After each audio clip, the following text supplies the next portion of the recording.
श्री साईबाबा लोकप्रबोधन कला महाविद्यालय वडनेर, तहसील हिंगणघाट, जिल्हा वर्धा, BA भाग 3 सत्र 5 विषय मराठी च्या अभ्यासवर्गामध्ये सर्व विद्यार्थ्यांचं स्वागत आहे.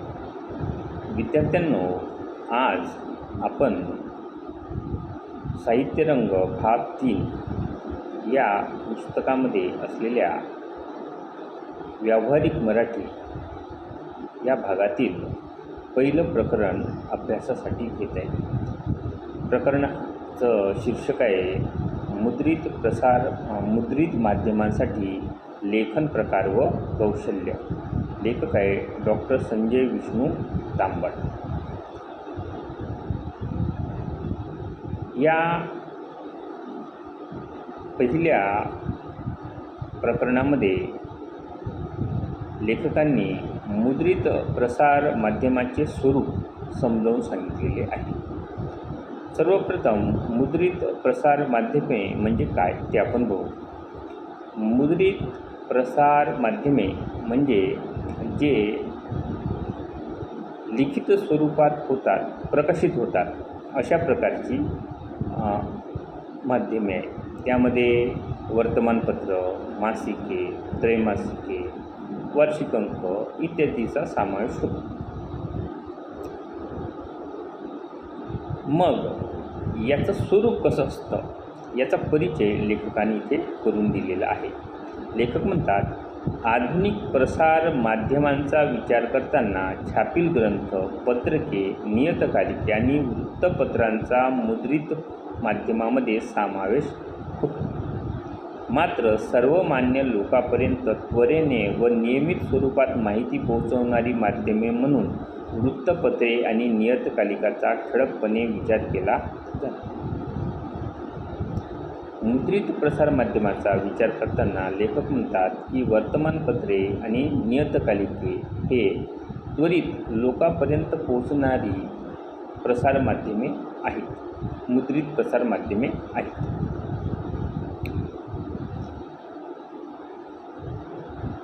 प्रस्तुत पुस्तिकेत आपण हीच माध्यमे प्राधान्याने विचारात घेऊ.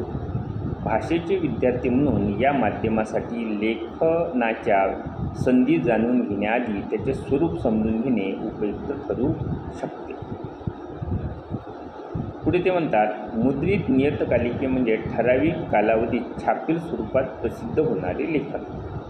मुद्रित प्रसार माध्यमे म्हणजे काय तर छापील स्वरूपात ठराविक काळामध्ये प्रकाशित झालेलं लेखन.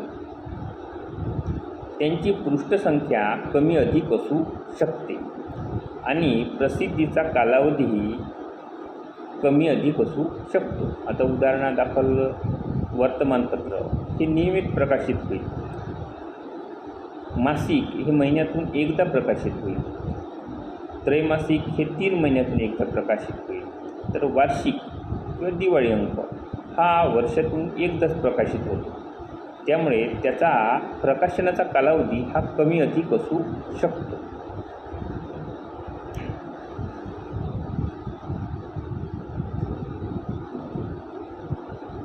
मुद्रित प्रसार माध्यमाचं स्वरूप सांगताना लेखक म्हणतात की वृत्तपत्रांचा रोख महत्त्वाच्या घटनांची ताजी माहिती रोजच्या रोज वाचकापर्यंत पोहोचवण्याचा असतो. स्वाभाविकच ती माहिती संकलित करणे, त्यावर संस्कार करणे आणि तिचे योग्य प्रकारे सादरीकरण करणे हे त्याचे मुख्य काम असते. वर्तमानपत्र रोजची ताजी माहिती पोहोचवत असते.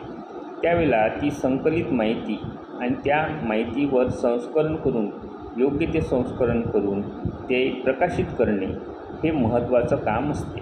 योग्य ते संस्करण करणं म्हणजे काय तर त्यामधल्या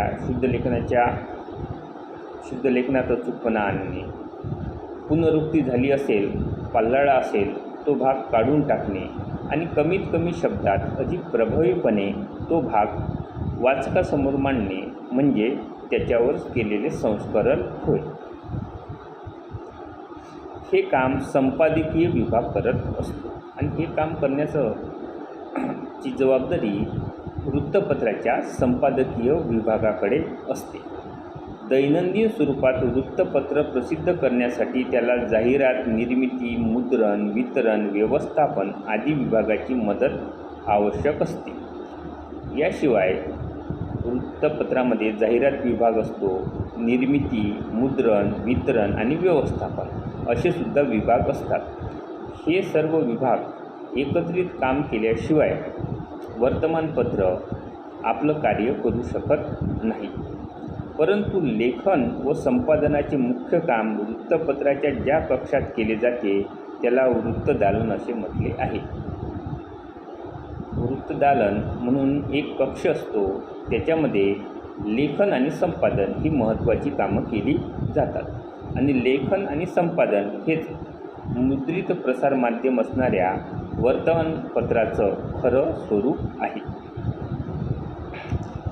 मग या मुद्रित प्रसारमाध्यमामध्ये कोणत्या प्रकारचे कार्य चालते, तर वृत्तपत्राचे संपादकीय विभागाची विशिष्ट रचना व कार्यपद्धती असते. सर्वत्र माहिती गोळा करून बातमीदार किंवा वार्ताहर यांच्याकडून ती दिली जाते. राजधानी किंवा प्रमुख शहरामध्ये माहिती संकलनाचे काम करणाऱ्यांना विशेष प्रतिनिधी म्हटले जाते. मुख्य बातमीदार त्यांच्या कामाचे नियंत्रण करतो. बातमीदारांनी दिलेल्या बातम्या तपासण्याचे व संपादनाचे काम उपसंपादकाची टीम करत असते. वृत्तसंस्थेकडून येणाऱ्या बातम्यांचे भाषांतर व इतर स्फुटलेखन वा संपादकीय पानावरील मजकुराचे लेखन व इतर मजकुराची जुळवाजुळव, पाण्याची मांडणी आदी काम मुख्य संपादक, वृत्तसंपादक, सहसंपादक आदी करत असतात. म्हणजे वृत्तपत्रामध्ये जी बातमी प्रकाशित होते त्यामध्ये मुख्य संपादक, वृत्तसंपादक, उपसंपादक ही मंडळीसुद्धा असते आणि बातमी पोहोचवणारा बातमीदारसुद्धा असतो. अशा प्रकारे मुद्रित प्रसारमाध्यमाचं हे वर्तमानपत्राचं हे स्वरूप आहे. यासोबतच ते म्हणतात की साप्ताहिके व इतर नियतकालिकातील लेखन हे वृत्तपत्रापेक्षा वेगळे असते. त्या बातम्यापेक्षा संदर्भ, विश्लेषण, भाष्य यांना जास्त महत्त्व असते. विषयाचे स्वरूप अधिक व्यापक व टिकाऊ स्वरूपाचे असते. वर्तमानपत्रापेक्षा साप्ताहिके आणि नियतकालिके यातील लेखन हे वेगळे असते आणि त्यांना जास्त महत्त्वाचे असते, कारण त्यामध्ये एखाद्या विशिष्ट विषयावर अभ्यासपूर्ण माहिती दिलेली असते. अशा प्रकारे लेखकांनी इथे वर्तमानपत्राचं मुद्रित प्रसार माध्यम असणाऱ्या वर्तमानपत्राचं, नियतकालिके किंवा मासिके यांचं स्वरूप काय असते हे थोडक्यामध्ये मांडलेलं आहे. बाकी भाग आपण पुढच्या तासिकेमध्ये बघणार आहोत. धन्यवाद.